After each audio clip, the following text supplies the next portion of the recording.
Dernière vidéo sur les championnats de France UNSS. On va vous faire un petit récapitulatif de toutes les épreuves. Allez, c'est parti!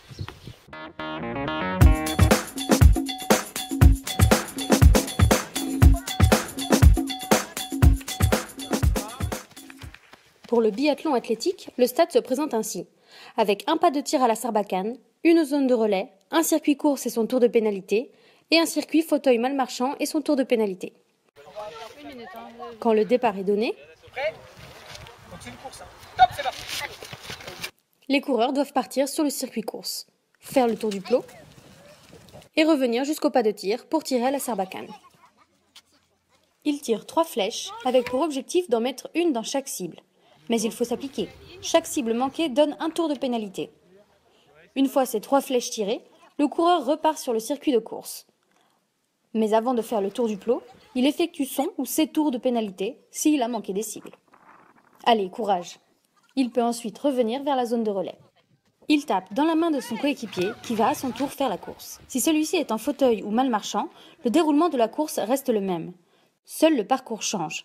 En effet, le participant doit avancer jusqu'au plot jaune et les slalomer, puis atteindre le couloir de plot bleu et le traverser, faire le tour du plot et revenir en passant par les plots rouges en arrière.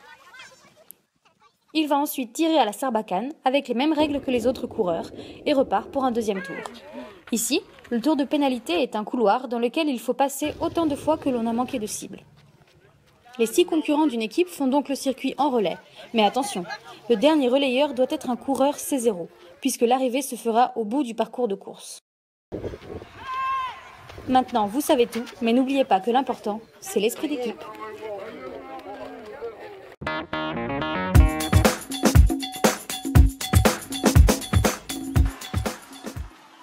Pour la course au plot, les participants doivent s'orienter dans un circuit de plot grâce à une carte. Selon les situations, les cartes sont colorées ou en noir et blanc, avec 4 ou 6 plots à trouver. Les 6 joueurs de l'équipe s'aventureront chacun leur tour dans le circuit et devront chercher les plots entourés sur leur carte. Celui qui joue doit entrer dans le circuit par la flèche bleue et se repérer avec sa carte pour trouver le bon plot. Quand il en trouve un, il annonce le code du plot à son équipe pour que celle-ci l'écrive. Quand il a trouvé tous les plots, il sort du circuit par la flèche jaune et son deuxième coéquipier peut alors partir. Mais attention, l'épreuve est chronométrée et ce temps va déterminer à quel moment l'équipe partira pour la course d'orientation.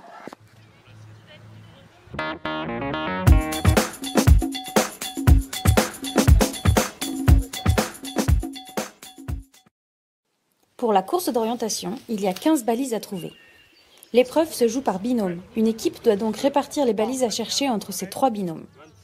Vous aurez une carte et vous validerez vos balises grâce à un doigt électronique, un système qu'on vous expliquera une fois sur place. Mais sachez que certaines balises sont facilement accessibles et d'autres bien plus compliquées. Alors attention à la répartition. Prêt ? 1, 2, 3, go! Vous avez 30 minutes et chaque minute de retard vous donne 5 minutes de pénalité. Alors faites vite.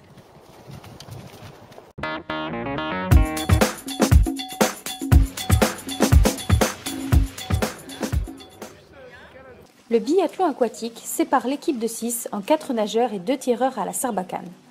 La course commence avec le premier tireur à la Sarbacane qui doit toucher 2 fois la cible, après quoi le premier nageur pourra partir. Si le tireur n'arrive pas à toucher 2 fois la cible, le départ du nageur est donné après 5 flèches tirées. Le nageur peut partir en plongeant, en sautant ou directement dans l'eau. Il nage une longueur de 25 mètres et, lorsqu'il touche le bord, le deuxième tireur peut commencer. Et ainsi de suite, jusqu'à ce que les 4 nageurs aient effectué leur longueur. Vous avez compris ? Alors à vous de jouer.